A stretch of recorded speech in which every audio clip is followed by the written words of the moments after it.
was probably the worst day of my life. You know, you always see the commercials, say kids that they're bald or they don't have any hair, and they talk about how they have leukemia or cancer. They just call it all generic cancer. So it's like, oh well, you know, that's sad, and you feel for those kids, but you never expect to hear it for yourself.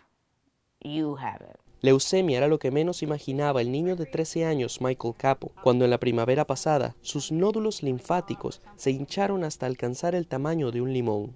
He just kept getting pale, really pale. La madre de Michael pensó que el jovencito padecía de un serio caso de gripe, pero su médico ordenó pruebas de sangre para descartar algo peor. Los resultados demostraron un alto conteo de glóbulos blancos y un bajo conteo de plaquetas. De inmediato fue referido a un especialista, quien tras repetir la prueba de sangre descubrió las células de leucemia. I just wanted to throw up and fall out of the chair, and Michael's sitting there going, "What did he just say? What does this mean?" En cuestión de horas, Michael fue admitido al hospital.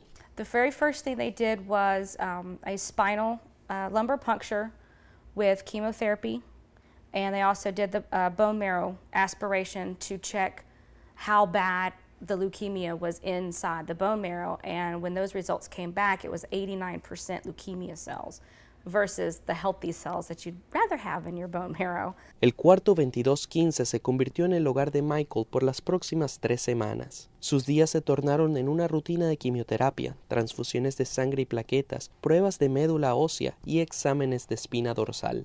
Usually a kid doesn't worry about it, he lets the parents worry about it. But I was a little worried. I was like, well, his lymph nodes swelling, and they're always looking at me like that. So, you know, it kind of worries you because you're thinking, oh, well, this must be something bad going on. But they try to tell me, oh, don't worry about it.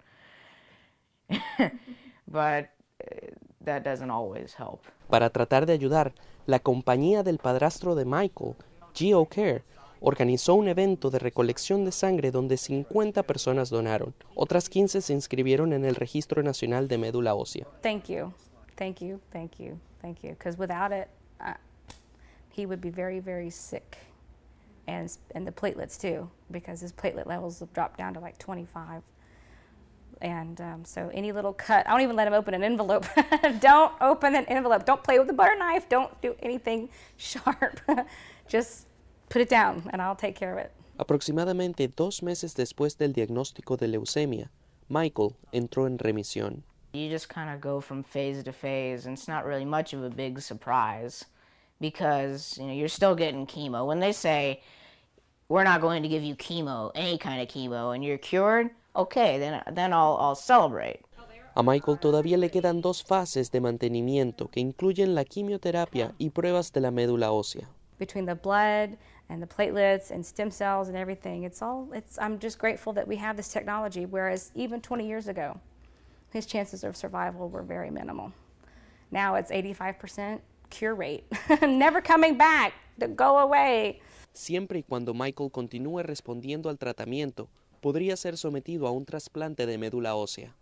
Yo soy Pablo Rendich Olivieri, reportando para Florida's Blood Centers, donde héroes locales están salvando vidas.